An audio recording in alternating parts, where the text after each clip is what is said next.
Em nome do Pai, do Filho e do Espírito Santo. Amém. Louvado seja nosso Senhor Jesus Cristo.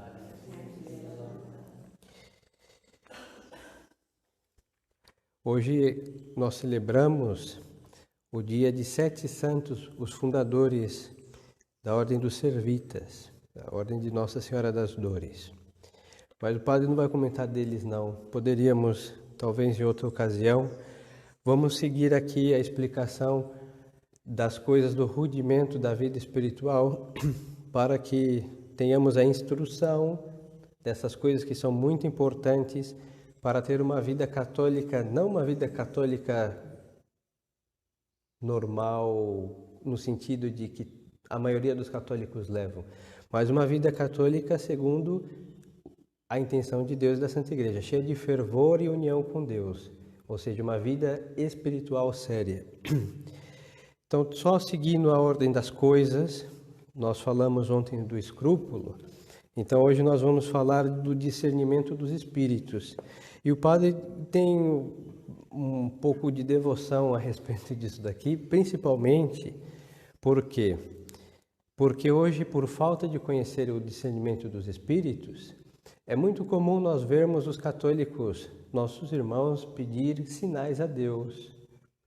Então, e é muito triste ver que sinais pedem. Tem pessoas que pedem sinais, não sei, que se entrar uma carmelita agora pela porta da igreja, é sinal que eu posso fazer coisa. Então, pode ser que Deus queira que a pessoa faça tal coisa, mas da onde ele vai arrumar uma carmelita a essa hora da manhã para passar por essa porta? Deus, tudo é possível, mas às vezes nós colocamos nos nossos sinais que a gente pede a Deus coisas que realmente são sem pé e sem cabeça. Ou não sei, que apareça 7 chamas na vela do altar, então eu estou pedindo que Deus faça um prodígio, se é que eu tenho que receber tal coisa. Então às vezes a gente dá trabalho para Deus, um trabalho para Nosso Senhor que não compete, porque Deus não tem obrigação de ficar dando sinal. Mas nós temos a obrigação de saber se o que eu quero fazer, ou o que eu não posso fazer, ou o que eu penso em fazer, se isso está correto. Como que eu vou saber isso? Então, se eu não posso ficar pedindo para Deus os seus santos sinais, não posso. Então, como que eu vou saber se eu estou no reto caminho? Bom, na sabedoria infinita de Deus Nosso Senhor, o Espírito Santo iluminou a Santo Inácio, a quem nós seguimos de modo muito específico no que vamos a falar daqui a uns instantes. Então, temos uma regra de saber o que vamos fazer, o que não vamos fazer, se devemos mudar tal coisa ou perseverar nela, com o discernimento dos Espíritos. Aí não vai precisar pedir um sinal a Deus Nosso Senhor. E só uma observação. São um padre da igreja comentando sobre a aparição, quando o menino Jesus nasce, Nosso Senhor.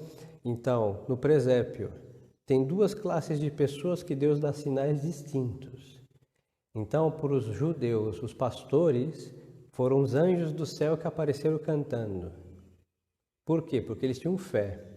Então Deus fala do céu com sinais celestiais, com elementos da nossa fé, falou com os pastores. Olha, acaba de nascer um menino que é o Messias, vão lá, vai encontrar ele envolvido em panos com a mãe dele. Perfeito. E com o pai, com São José, pai putativo, pai nutrício. Foram lá e tal qual, mas o sinal veio do céu. Mas os reis magos, que naquele então eram pagãos, qual foi o sinal? Foi uma estrela, foi um elemento natural. Por quê? Porque eles eram pagãos. Então Deus falou com eles do modo com que um pagão iria entender. Talvez essa classe de paganismos nem acreditava em anjos. Então, se aparecesse um anjo, primeiro eu ia ter que dar um catecismo. Eu sou um anjo, espírito puro, criado por Deus, para sua glória e serviço. Teria que dar um catecismo São Pio X para eles. Não. Então, Deus falou com cada um deles segundo aquilo que eles tinham. Os que tinham fé, falou de coisas celestiais, anjos. Agora, os que não tinham foram estrelas. Outra razão, muitas vezes nós católicos pedimos sinais a Deus como se fôssemos pagãos. Como eu dizia, da vela, da chama, do não sei o quê, ou que, não sei, apareça uma tal coisa ou outra. Pedimos elementos e sinais tão simples e também complicados, que é como a estrela que apareceu para os magos. E Deus muitas vezes não vai dar, por quê? Porque temos fé Então ele quer que tenhamos de sua parte o consentimento do fazer ou não fazer, aprovação ou reprovação por outro meio. E o discernimento dos espíritos tem esta nobreza para que, fazendo segundo a moção do Espírito Santo, é do alto de Deus, espiritualmente, interiormente, de modo real, que Deus se comunica à alma e vamos saber se é ou não a sua vontade que façamos tal ou qual coisa. Então, dos diversos espíritos que atuam em nós, então nós primeiro devemos saber que existem vários espíritos que atuam em todos nós, hein? Não precisa ser um grande místico ou um grande pecador. Não, todos nós, quer batizados, não, todo ser humano está sujeito a ser influenciado por esses espíritos. Primeiro, o espírito próprio, que nós chamamos o espírito de nós mesmos, o espírito humano, que nos leva para o bem ou nos leva para o mal. Então, o espírito próprio, o nosso, está sujeito a uma coisa ou outra, hein? Não quer dizer que ele seja maligno, que faça sempre coisas más, coisas ruins, e tampouco quer dizer que ele seja um espírito de luz, que faça sempre o bem, porque nós sabemos que existe esta luta. Às vezes fazemos o mal que não queremos e não o bem que gostaríamos. Então, ficamos nesta. Pois então, este é o espírito humano. Existe o espírito do mundo, enquanto atua pelos sentidos sobre as nossas faculdades internas para arrastar para o mal. Aqui o espírito do mundo, o mundo não é o sentido do que Deus criou, a criação. Não, porque a criação é boa. Mas o espírito do mundo quer dizer o quê? Os mundanos, os levianos, os pecadores, todos aqueles que fazem tudo que Deus desaprova, congregados, reunidos, nós chamamos espírito do mundo. Então, as modas deste mundo, as teorias deste mundo e todas as coisas deste mundo que são doutrinas, opiniões, pareceres, etc., que não só são distintos, mas são contrários a Nosso Senhor. Nós podemos colocar também dentro do mundo as heresias, os sectários, no sentido religioso, e toda esta anti-igreja que existe por aí também, colocamos dentro do espírito do mundo, junto com o do demônio. Temos também os anjos bons, os bons espíritos, que suscitam em nós bons pensamentos. E quando nós falamos espíritos, nós não entendemos jamais espírito de defunto. Podemos ter uma santa avó, mas ela não é capaz de ficar inspirando bons pensamentos e santas coisas. Não, porque os mortos estão no céu, no inferno ou no purgatório. Verdade que as almas do purgatório, por um privilégio de Deus, uma permissão de Deus, podem fazer uma ação como fazem os santos. Mas são coisas excepcionais. Agora, os bons espíritos, ou seja, os anjos de Deus, eles podem inspirar-nos e muitas vezes, muitas das nossas inspirações boas procedem dele. O anjo da guarda, por exemplo, nosso anjo da guarda, ele tem que nos guardar, por isso ele chama assim. E para tal, ele tem uma livre ação sobre o custodiado, o guardado, sobre nós, imensa. E por isso nós devemos aqui conhecer as regras do discernimento, porque às vezes nosso anjo da guarda está quase que arrancando as penas das asas para nos proteger, e nós estamos surdos e cegos à sua ação, por quê? Porque não percebemos que ele está querendo uma intervenção, e nada impede de uma comunicação também do anjo nosso para conosco, e às vezes nós não ouvimos, porque estamos esperando a carmelita entrar pela porta da igreja aqui. Sabe Deus onde vai tirar uma carmelita católica. Então, espíritos bons, nós entendemos sempre os anjos de Deus. Às vezes os santos, mas a parte dos santos e as almas do purgatório são já vias excepcionais, hein?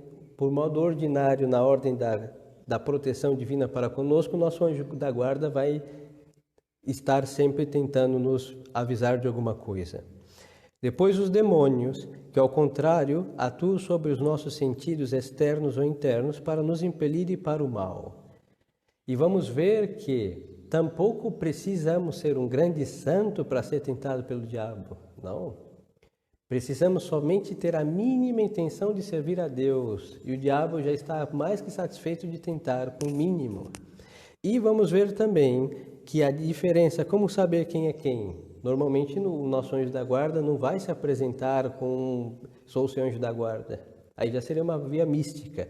Mas nas inspirações nós vamos detectar porque o Espírito de Deus obra de um modo, o Espírito das trevas obra de um outro. Mas sempre o fim que ele busca é o mal, mas ele também pode sugerir coisas boas. Ele é capaz de sofrer o mal sugerido para nos levar para as trevas da sombra da morte.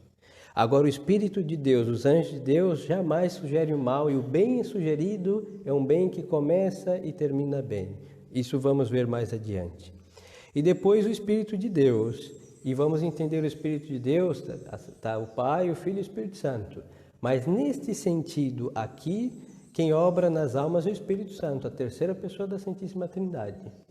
E é muito interessante, Santo Tomás a respeito vai dizer que o Espírito Santo é enviado muitas vezes para a alma. Então existem vários envios do Espírito Santo, por exemplo, estando em graça santificante, nós fazemos um ato de fé, esperança e caridade. Então a nossa fé, esperança e caridade aumentam. Então há um envio do Espírito Santo para a alma. Se estamos em graça de Deus e rezamos um pouco mais, vamos cumprir os nossos atos de piedade com devoção. Então a devoção da alma aumenta, move a fé, a esperança e a caridade ao envio do Espírito Santo. Então na alma do justo existem muitos envios do Espírito Santo sobre ela e também às vezes ela nem percebe, nem aproveita esses envios do Espírito Santo porque ou não sabe ou também está esperando a Carmelita entrar pela porta como sinal da santidade das coisas. Então, na prática, porém, basta saber se esses movimentos vêm do bom ou do mau princípio. Do bom princípio, isto é, de Deus, dos anjos bons e do Espírito auxiliado pela graça, do mau princípio, a saber, do demônio, do mundo ou da carne.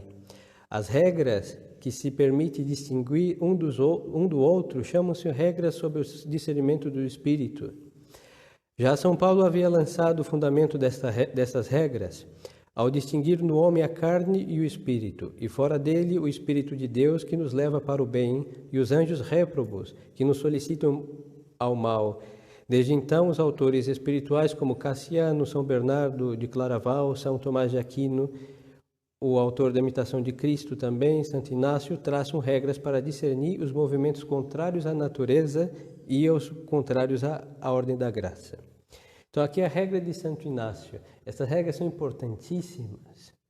importantíssimas para não nos deixarmos levar por coisas que não são de Deus, nossos critérios, nossas auto-inspirações e também as falsidades das nossas provas a Deus de colocá-lo contra a parede pedindo sinais lá em cima. Primeira regra, aos pecadores, diz Santo Inácio, que não põe freio algum às suas paixões, propõe o demônio prazeres aparentes e voluptuosidades, para os reter e mergulhar cada vez mais profundamente no vício. Aqui a obra Espírito das Trevas. Então há um pecador, seja ele qual for, e o demônio vai suscitar mais coisas para deixá-lo mais afundado nas coisas do mal. Sempre vai ser assim.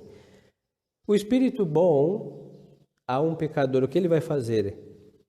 O bom espírito, pelo contrário, excita-lhes na consciência a perturbação e o remorso para os fazer sair do estado lastimoso. Então nós temos um pecador. O pecador vai ser iluminado pelo Espírito de Deus a sair do pecado. Então ele vai ter remorso, dor e sentimentos de aflição pela sua má vida. Agora o Espírito das Trevas vai não somente carimbar e assinar dizendo isso daí está muito bem, mas vai lhe oferecer mais coisas maléficas, pecaminosas, para afundar esta alma mais ainda nos seus vícios e paixões. Segunda regra de Santo Inácio. Quando se trata de pessoas sinceramente convertidas, aí suscita-lhes o demônio tristeza e tormento de consciência, obstáculos de toda sorte para desalentar e impedir os progressos. E o bom espírito, ao contrário, dá-lhes coragem, força, santas inspirações para os fazer avançar na virtude. Julga-se-á, pois, da árvore pelos frutos, tudo que põe travas ao progresso vem do demônio, e tudo que favorece vem de Deus. Então, as almas piedosas, por exemplo, sentir remorso, dor, aflição, porque estão fazendo as coisas boas, é do espírito das trevas. Agora, sentir dor, aflição e angústia por causa dos pecados é do Espírito de Deus quando se trata de um pecador. Então, os senhores percebem a sutil diferença que é o estado de alma e a inspiração que vai dizer se é bom ou se é ruim? Nem todos os sentimentos ruins são maus e nem todos os sentimentos bons são ótimos. Não, vai depender de onde procede e para onde quer nos levar esses sentimentos. Então, se o pecador está com remorso, dor, aflição por causa dos seus pecados, é o Espírito de Deus que faz com que ele sinta essas coisas. Agora, se uma alma piedosa que quer realmente se converter em sinceridade aos olhos de Deus, sente dor e aflição e outros sentimentos ruins porque está no caminho de Deus, só pode vir do demônio.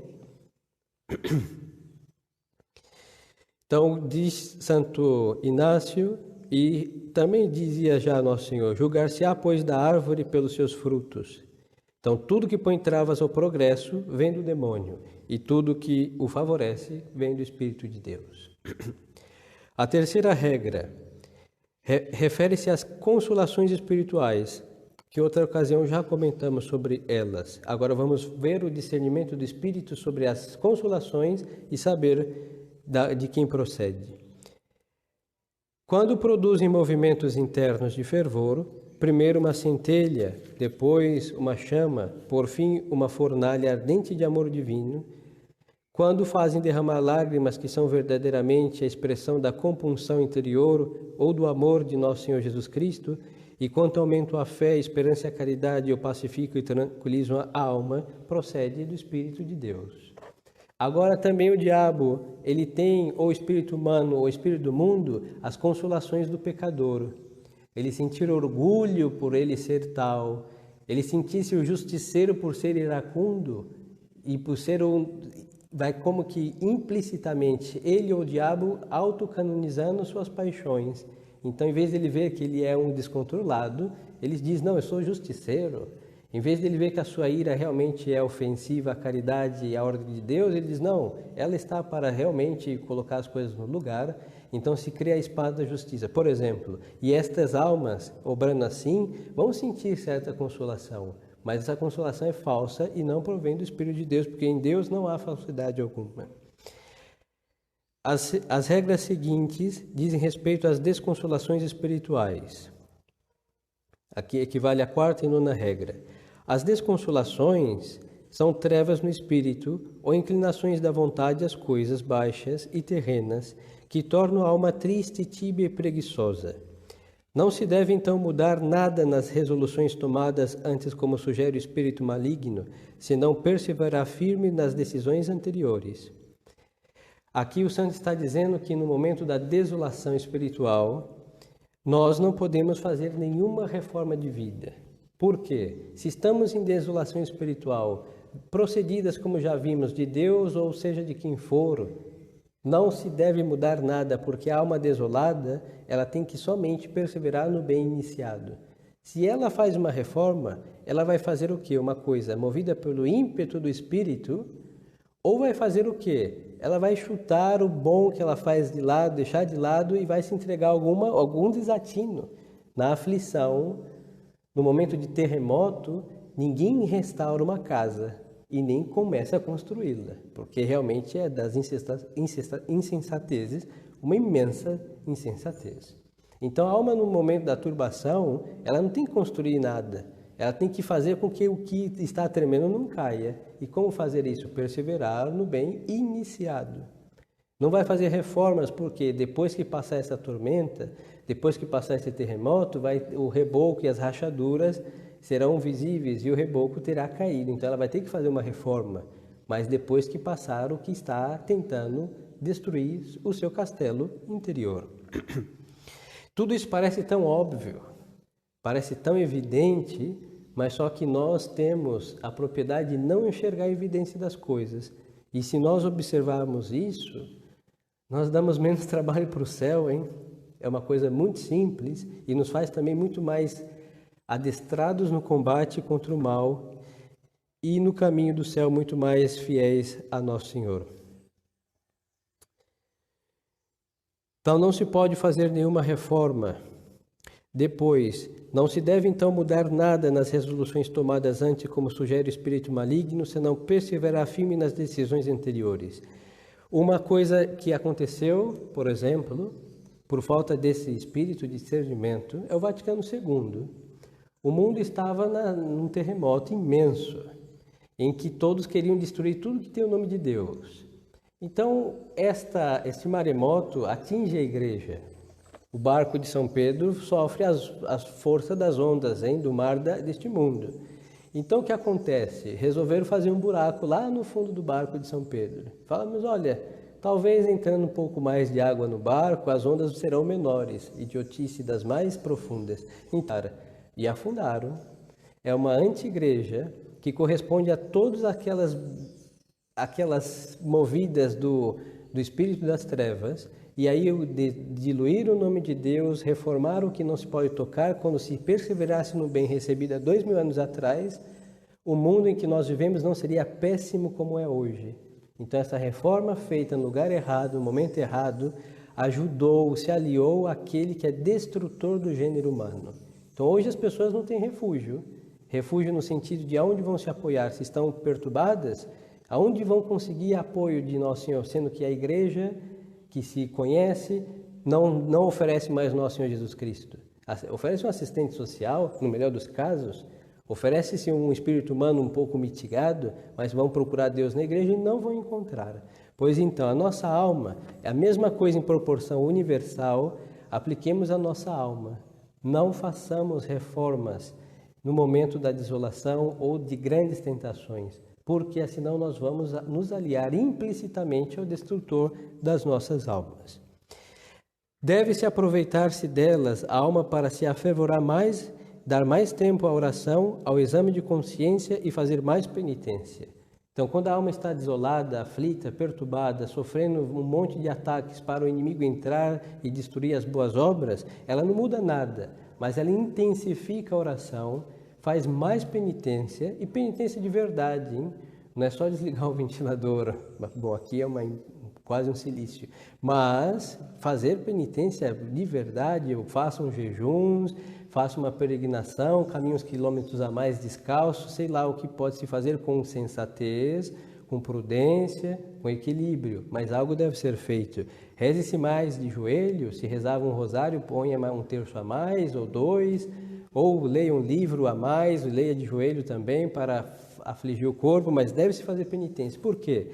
Essas obras, como lhes dizia do exemplo durante o terremoto, vão escorar a alma, para que depois que passar o terremoto, a casa não caia totalmente. Temos várias madeiras, paus e coisas para deixar as paredes firmes. Então, estas são as orações feitas com mais fervor e aumentar o número, penitências sérias feitas também e perseverar no bem iniciado, que é o importantíssimo. E durante a desolação deve ter confiança no socorro divino, posto que não sentido realmente nos é ortogado para ajudar as nossas faculdades naturais e praticar o bem. E ter paciência e esperar que a consolação há de voltar e refletir que a desolação pode ser um castigo da nossa tibieza, uma prova com que Deus nos quer fazer tocar com o dedo o que podemos quando somos privados de consolações. E uma lição pela qual pretende o Senhor mostrar-nos que somos incapazes de conseguir por nós mesmos consolações e curar assim o nosso orgulho. Então Deus vai sacudir as almas. O demônio também. O demônio é para quebrar, destruir. E Deus é para somente que caia os frutos podres e as folhas amareladas. Mas o resto fica.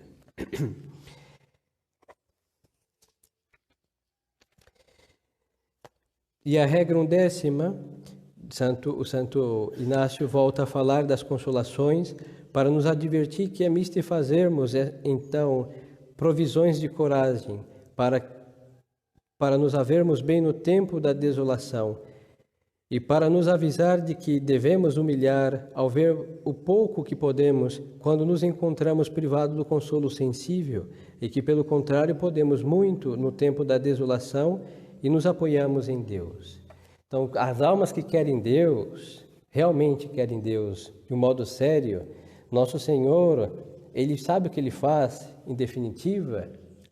Por isso está na Sagrada Escritura, muitas tribulações passa, o justo sofre. Por quê? Porque Deus passa a rasteira em tudo que nós nos apoiamos. Tudo. E somente não cai o apoio que se chama Deus. Por isso no Salmo está escrito, o Senhor é meu refúgio. Então, se nós estamos em Deus, Deus não se derruba a si mesmo. É um apoio firme. Mas cai tudo. As pessoas perdem a saúde, as almas santas e que querem servir a Deus, às vezes por um tempo. Por quê? Porque o seu apoio era a saúde. Uns vão perder bens temporais e tem gente que fala, nossa, eu comecei a servir a Deus e veio um monte de problemas financeiros. Ao contrário da Igreja Universal, em lá Deus vai dar mais para quê? Para que pela avareza se pescados avaros vão para o inferno. O Nosso Senhor não, é cruz. Então às vezes se sofre uma crise econômica temporária, porque o nosso apoio era o dinheiro garantido, mensalmente recebido com o suor do rosto. Então, se não acontece isso, as mesmas enfermidades vão consumir mais gastos. E aí nos dizer, mas o que está acontecendo? Eu estou servindo a Deus e minha vida se transformou num aparente inferno? Sim, porque Deus está destruindo todas as muletas, todas as cadeiras de rodas, todos os nossos apoios, porque nós não podemos nos apoiar, nos sentar e nos mover em caminho do céu por outro veículo que não seja Deus. Por isso, muitas tribulações passam o justo. E Nosso Senhor vai dizer, pela boca do profeta e rei Davi, não tenhais inveja dos que prosperam na iniquidade. Pois é, o demônio faz todo o contrário. As almas péssimas, mundanas, pecaminosas, viciadas, etc., o demônio lhe dá grande prosperidade. E tem gente que tem saúde blindada e vive em pecado, noitada, bar em bar, e se caindo pelas calçadas, e etc. A triste realidade da juventude. E tem uma... porque não invejem isso. E outros prosperam na iniquidade. Pois é, são apoios péssimos que se colocam e, bom, se Deus não derrubar, essas pessoas vão, porque querem se apoiar nessas coisas, se perder em coisas lamentáveis. Então, nós não devemos ter inveja dos que prosperam na iniquidade, jamais. E a alma que quer servir a Deus, prepare-se para a provação. Tudo que não for Deus cai.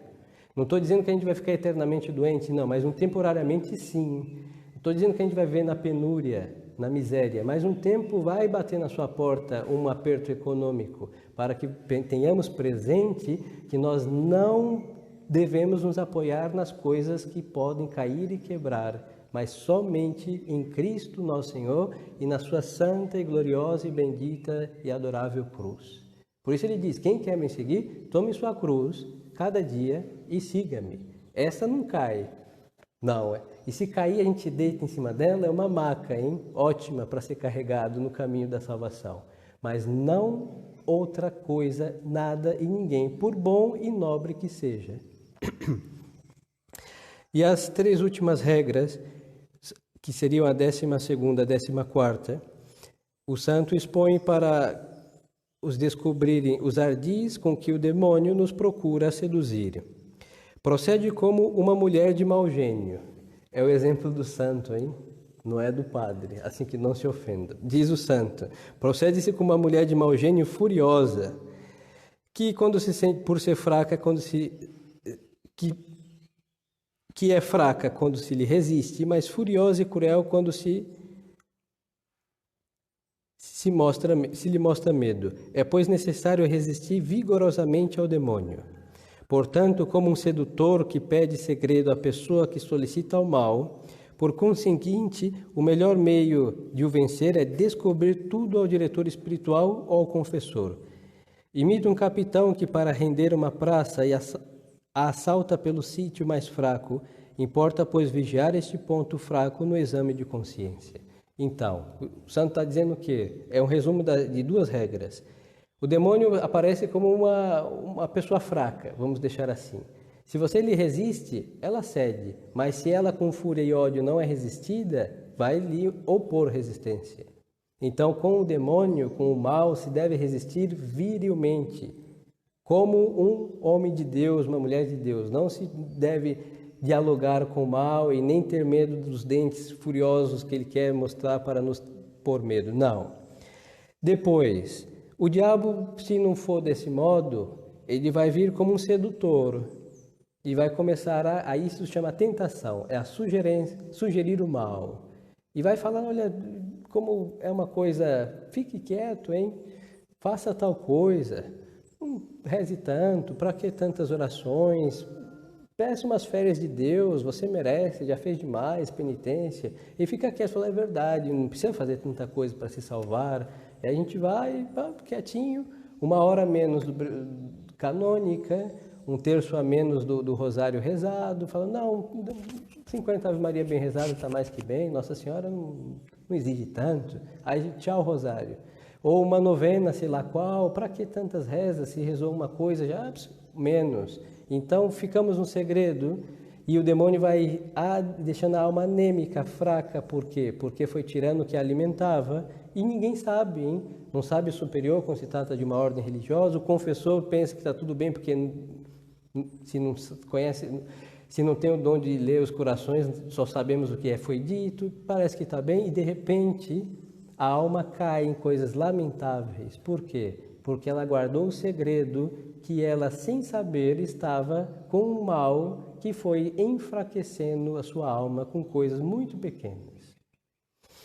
Então, como faz isso? Se diz. Por isso o santo diz que o diabo pede segredo, e é verdade. É verdade que Deus também pede segredo, mas tudo de modo distinto. As nossas virtudes não devem ser expostas para não atrair realmente o tentador, mas o que for exposto, o que for visível, para que venda vossas boas obras, como diz Nosso Senhor, glorifique ao Pai que está nos céus. Então o que é visível, mas o que é interior fica no interior.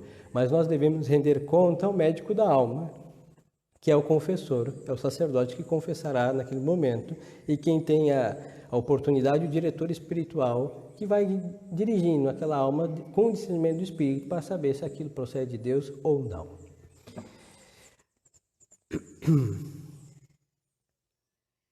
E aqui dá o último conselho, o santo imita um capitão que para render uma praça assalta pelo sítio mais fraco, importa pois vigiar este ponto fraco no exame de consciência.